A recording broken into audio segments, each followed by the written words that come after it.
G'day guys and welcome back to your English Aussie. Today I'm going to take you through the 7 changes that have been made by FPL this season. Some are going to drastically change the way you should be selecting your team this season. So strap on your boots and let's dive right into the video.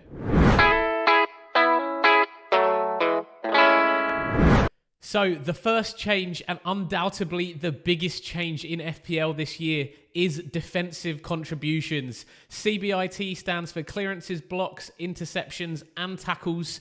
And if any defender in one match reaches 10 combined clearances, blocks, interceptions, and tackles, they will get 2 extra FPL points.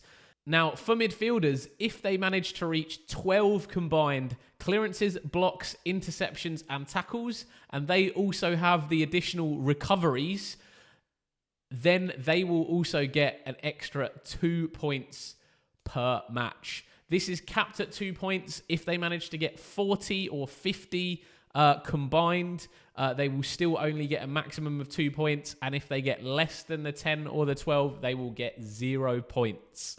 Now, what this means and what impact this has, top players for defensive contributions for the 24-25 season would have seen James Tarkowski of Everton pick up an additional 44 points in the season. That would have taken him up to a total higher than Josko Gvardiol, who was the top defender for points in the season. What this means for our teams going forward is that defenders on teams with low possession will benefit, as they will perform more of these defensive actions, these clearances, blocks, interceptions, tackles, because they will be defending more out of possession. Taller centre-backs will benefit from the clearances, and clearances is the largest contributing factor to CBIT. So, for example, Tarkowski, Bednarak, Hodgson, Murillo, all of those that scored between 38 and 45 points, all had average clearances of 7 or more during the season per 90 minutes. So what this means going forwards is that these tall centre-backs in teams for low possession, such as newly promoted teams, such as teams like Everton, who play a very direct style of football, playing long and not having so much possession, such as Nottingham Forest, who play quickly on the counter-attack, again a low possession team, are going to be the sort of teams that are going to pick up more of these defensive contribution points. Same goes for midfielders. However, what I have seen when looking at this from midfielders is recoveries is the important stat here. And for example, people like Moises Caicedo, Elliot Anderson, Idrissa Gueye, João Gomez, all on this list, would have average recoveries of around 6, 7, 8, 9 recoveries per game to be able to get up to the sort of 12 CBIT are required for midfielders to pick up the extra 2 points. My thoughts on this are that this defensive contribution stats are very overpowered in the game. I've got a whole video coming out on that. Check out the link below or up above if you haven't seen that yet. That is going to talk about how overpowered this statistic is and who this should lead you to be buying in your FPL teams for this season. It's really going to change things around this year. A lot of stuff to discuss on that. Keep an eye out for that video because that's going to be really eye-opening and could really change your FPL season for the better. Second up on this list is 2 sets of chips. So this season, FPL have been nice enough to give us 2 sets of wildcard, triple captain, bench boost, and free hit. So between game weeks 1 and 18, you will have all 4 chips available. And then between game week 19 and 38, you will have another set of these 4 chips available. What impact does this have on your game for this season? Well, that does mean the bench boost in game week 1 becomes a big possibility. Now, this is something I was looking into this season, regardless of whether they were going to give the double chips. I didn't know that was coming up. Now I am almost certainly bench boosting in game week 1. Game week 1 is the only opportunity of the season that you'll have to pick the entire 15-man squad in the same week as you're playing your bench boost. Other weeks in the season, you'd have to wildcard into the bench boost in the next week. There's obviously opportunities for injuries and things to happen post that wildcard being played. So yeah, lots that could go wrong after that. I think it's a really fantastic opportunity to attack the early weeks of the season. The early weeks of the season are where there are the most variance in FPL because the tactics of the teams haven't been bedded down. It's more difficult to predict what's going to happen, how teams are going to play offensively, defensively. Managers aren't quite accustomed to that. They aren't finding those template players that are going to be scoring the big points. This is the time to attack in FPL, especially with these new bunch of chips. An early wildcard also looks viable here, given you get some extra transfers as well in game week 16 for AFCON. We will go on to talk about that as one of the other new rule changes this season. So I'll pick that up again in one of the later slides. So wait around for that because that is a really interesting change. Free hitting early to maximize that early season variance is another thought that you could look into this season. There is an opportunity to bench boost game week 1, free hit game week 2, and wildcard in game week 3, having that additional information from those first 2 game weeks to play with. And that is something that definitely you should be considering this season.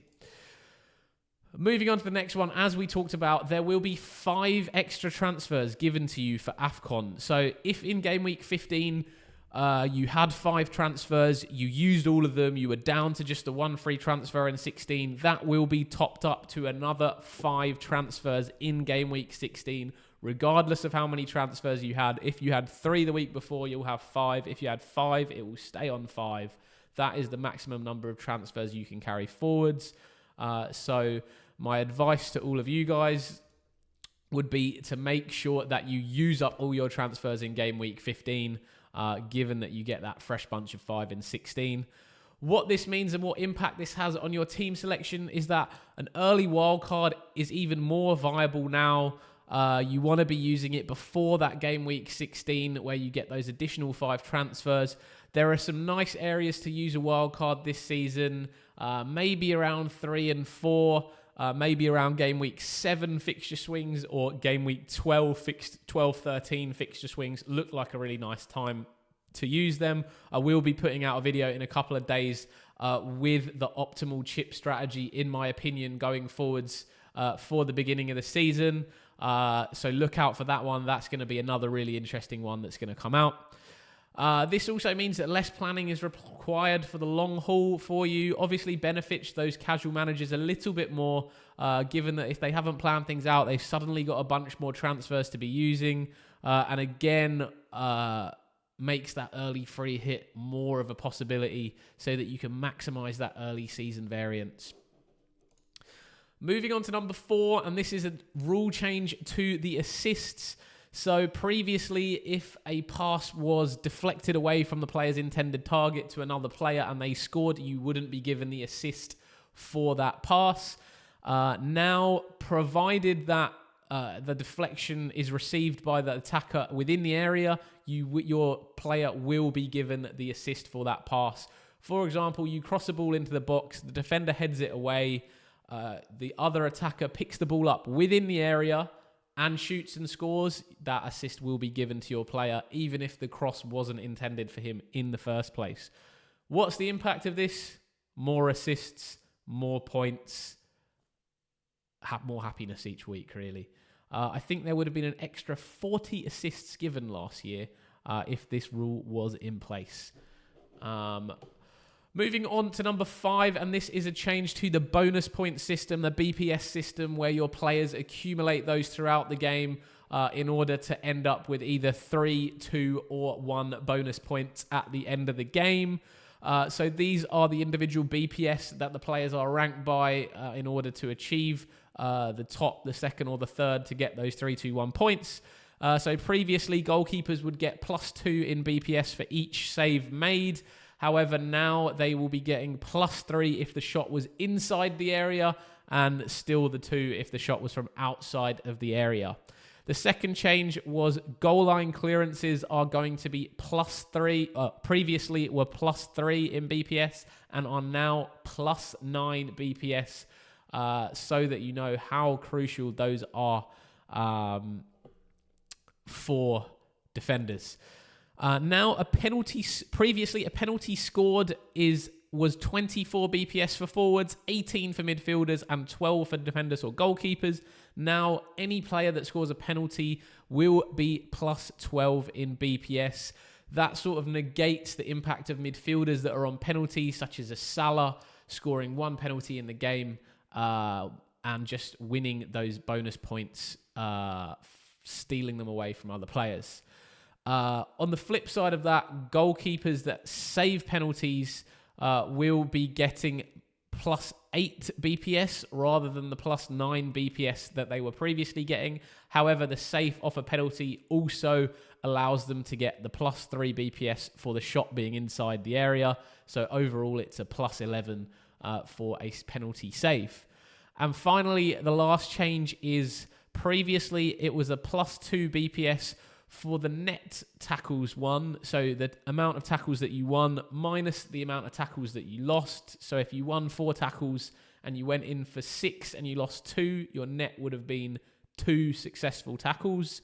Now, if that was the same case, you would just get +2 in BPS for all 4 of those successful tackles, so you'd end up with +8 BPS for that. Those are the changes to the bonus point system. A little bit of tweakage. The one major point I think there is the penalties. That does reduce the appeal.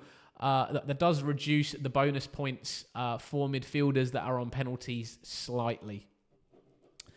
The 6th change are the elite global leagues. So if last season you finished in the top 10% of managers, and that is the top 1.143193 million players, you will be automatically entered into an elite public league with prizes up for grabs. That will fall under the general leagues in your FPL. They haven't become available yet, but they will, I think, once game week 1 has been completed.